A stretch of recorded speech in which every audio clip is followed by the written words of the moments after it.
Bismillahirrahmanirrahim. Assalamu alaykum, hörmətli görürmənlər. İstiqlal gündəlik xəbərlərimizi görüşlərini qarşılayırıq. Mən Abdullah Yalğun. Proqramımızda vətənimiz Şərq Türkistan və dünya gün tərtibindəki ən mühim xəbərlərini huzuruna sunumuz. Qənəmsiz diqqətinizlər ekranımız olsun. Qırğızistan bir Xitay şirkətinin baş icraiyyə əməldarını qolğa aldı. Qırğızistan dairələri bir neçə gün burun bir Xitay kançılıq şirkətinin baş icraiyyə əməldarını qolğa alğan olub, aldınqı həftə Qırğız işçilər bilan Xitay işçilərinin cədili səbəblik yerlik xalqның Xitaylarga qarşı keyfiyyəti küçüyətqan bir vəziyyətə çıxarılğan bu qarar diqqət qozğadı.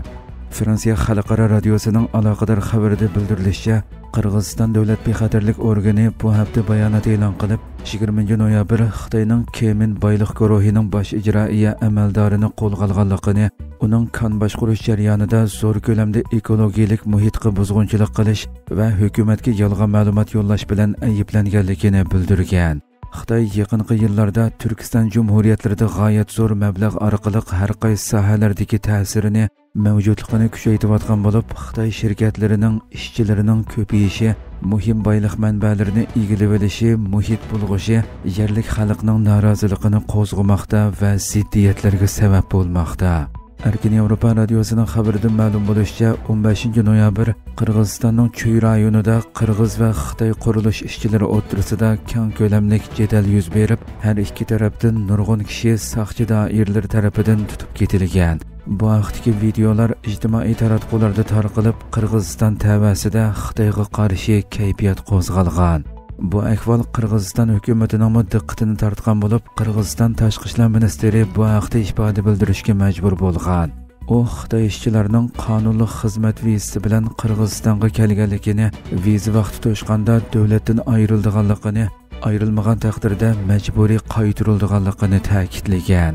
Xitoy Tashqi ishlar ministrligi bayonotchisi tunugun Xitoy shirkati amaldorining qo'lga ilinishi haqidagi savolga javob berib, Xitoyning chet eldagi fuqarolaridan yerlik qonun nizomlarga amal qilishni talab qiladiganligini, Qirg'iziston hukumatining Xitoy shirkatlari va fuqarolarining qonunli huquq manfaatiga kafolatlik qilishini umid qilganligini da'vo qildi. Xitoyning Alibaba qatorliq gigant shirkatlari qora tizimlikka yaqinlashmoqda. Amerika hukumati davlat bexatarligi andisi bilan Xitoy armiyasiga chetishlik Xitoy shirkatlariga davomli sazgur qarayotgan bo'lib, navbatda Xitoyning Alibaba, Baidu, B7 qatorliq gigant shirkatlarini qora tizimlikka kirgizish shapilari kelmoqda. Reuters agentligining 26 noyabrdagi xabarida bildirilishicha, Amerika urush ministrligi Xitoyning Alibaba guruhi, Baidu va B7 shirkatlarining Xitoy armiyasiga yordam beradigan shirkatlar tizimligiga kirgizilishi kerakligini muayyanlashtirgan. Amerika muavin urush ministri Stephen Feinberg Prezident Trump bilan Xi Jinping savdo kelishimi hosil qilishdan 3 hafta burun, ya'ni 7 oktyabrdagi xatida parlament a'zolariga bu hukmni uqtirgan. U mazkur 3 gigant shirkat va boshqa 5 Xitoy shirkatining 1260H tizimligiga kirgizilishi kerakligini ta'kidlagan. Navbatda bu shirkatlarning Amerika urush ministrligining 1260H tizimligiga kirgizilmaganligi aniq emas ekan. Odatda mazkur tizimlikka Xitoy armiyasiga chetishlik deb qaralgan, ammo Amerikada tijorat qilayotgan shirkatlar kirgizildi ekan. Gerçi urush ministrligining mazkur Xitoy shirkatlarini Xitoy armiyasiga chetishlik deb muayyanlashtirishi darhol cheklashdan derak bermasimi, bu shirkatlarning obro'yiga ziyon yetkazishi mumkin ekan va shundaqla Amerika organlari va shirkatlariga mazkur shirkatlar bilan savdo qilishning xatarli ekanligi to'g'risidagi aniq ogohlantirish hisoblandi ekan. Amerika urush ministrligi Alibaba, Baidu va B7 shirkatlari Reuters agentligining bu to'g'riliq ifoda bildirish talabiga texi javob qaytarmagan. Ma'lum bo'lishicha, Amerika qonuniga asosan har yili yangilanishi talab qilinadigan Xitoy harbiy shirkatlari tizimligining bu yil yanvardagi eng yangi yangilanishida yana 134 shirkat ko'paygan. Bularning ichida Xitoyning texnika magnati Tingshun va batareya ishlab chiqaruvchisi Ningde qatorliqlar bor ekan. Trump Yaponiyani Tayvan masalasidagi pozitsiyasini yumshatishga chaqirdi. Valkochisi jurnalining mazkur masaladan xabardor amaldorlardan egilishicha, Amerika prezidenti Donald Trump Xi Jinping bilan o'tkazgan telefon suhbatidan keyin Yaponiya bosh vaziri Sanae Takaichidan Tayvan haqidagi bayonlarini yumshatishni talab qilgan.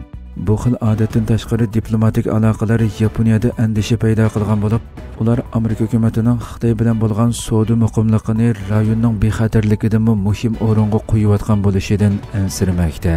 Takaichi yaqinda Xitoy Tayvanga hujum qilgan taqdirda Yaponiyaning harbiy jihatdan aralashishi mumkinligini aytib ogohlantirgan edi. Buningdan qattiq bearam bo'lgan Shi Jinping 1 soat davomlashgan telefon suhbatining yarmini degidak Trumpga Xitoyning bu oroldagi egilik huquqiga munosabatlik maydonini ta'kidlashga sarf qilgan. Telefon suhbatidan keyin Trump Takaichi bilan suhbatlashib, Tayvanning egilik huquqi masalasida Beijing bilan bo'lgan jiddiychilikni keskinlashtirib o'tishdan saqlanish maslahatini bergan. Gerçi Trump Yaponiyadan so'zini qaytarib olishni ochiq talab qilmagan bo'lsa-mu, ammo uning muomalani yumishtish haqidagi talabi Yaponiya amaldorlarini bearam qilgan. Ular buni Tayvanga munosabatlik jiddiychilikning yaqinda hosil qilingan Amerika-Xitoy savdo kelishimiga xavf yetkazib qo'yishidan ansirash deb qaramoqda.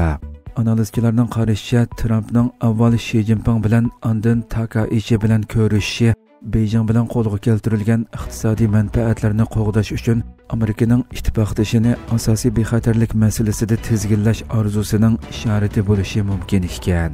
Xitoy Tashqi ishlar ministrligi bayonotchisi bugun bu haqdagi savolga javob berib, Trump bilan Takaichi o'rtasidagi suhbatning Yaponiya bilan Amerika o'rtasidagi ish ekanligi, Tayvan masalasining bo'lsa Xitoyning ichki masalasi ekanligi haqida jar soldi. Hurmatli ko'ruvchilarimiz, shunday qilib bugungi xabarlarimiz mush yerda oxirlashdi. Atigi programmamizni ko'rishguncha omon bo'linglar. Assalomu alaykum va rahmatulloh.